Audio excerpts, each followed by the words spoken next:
Another thing is that we have to see our inequalities in the nation and how this higher education, when we reform it, this inequalities in the area of different sectors of the society, we have to take consideration. Then which are these areas? The first area is the regional inequalities. Within the state, disparities are there, inequalities are there. You will see the different hilly area, the coastal area, the river side area, and drought affected areas. We can see the geographical conditions of the, according to that, those who are living in a far remote area, how to reach the higher education to them, or how to include them in this area. Within state also, and state wise also, disparities are there. Languages is different, the traditions are different, culture is different, even though we have to include them in a mainstream of higher education. And for that purpose, while reforming the higher education, we have to consider all these inequalities where we have to make them include, and we have to finish these inequalities. Another area is the rural and urban area. We have to consider while planning the higher education. Inequalities between the social groups, the caste and categories, religion, gender. We have to see every time when reforming higher education, how all these sections will be get the opportunity to access the higher education. And there are inequalities in the economic groups also, poor, middle class. Different schemes will be there so that they can complete their higher education by supporting them by providing loan or providing scholarships or any other way. So while reforming the schemes, by designing the schemes, we have to see their needs. By this way, they can be in the mainstreaming of higher education. Then what will be the problems of higher education? We have to see it, so that we can reform it, contribute into the higher education. The inequality, the inadequate budgetary provision. We are expecting, everybody is talking about the 6% of the budgetary provision to be for the education. Then how we do it will be. And that is why the private sectors are coming into the sector, so that the government will get the support from the private, so that they can bear some expenses in the higher education and create infrastructure, provide higher education by their own income, and by this way the society will benefit through it. Along with the public investment, the private investment come together, and we can achieve the 6%. Government alone, it is their limitations to immediately meet the 6% in the budgetary provision to the higher education. Another important sector is that aspect we have to consider regarding the problems in higher education is the non-recruitment of the teachers. Even at the policymakers also expected that the student-teacher ratio is not maintained in higher education. So this also one thing we have to consider that. And by how many ways we can overcome this problem? By availing the teachers. There are so many issues also. Legal, judiciary, changing rules in the recruitment, availability of a quality teachers regarding that, non-recruitment policy for few period, then afterwards changing that policy, the process of recruitment of teachers. All these are the problems where the higher education is struggling. Another thing is that the fee structure of higher education.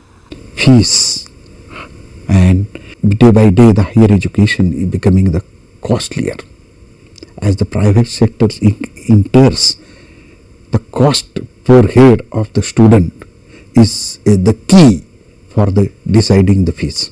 In this line, then this becoming one of the challenge in the higher education.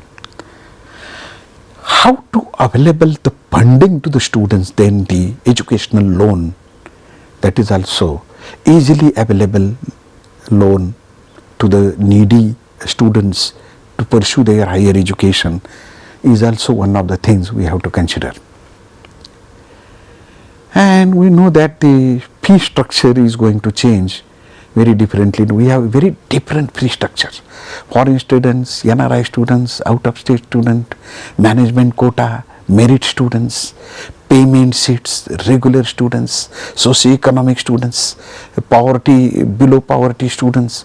There are so many types of different fee structures, and we need to address all these things very intellectually by collaborating, by sitting together, by modifying the policies and approaches.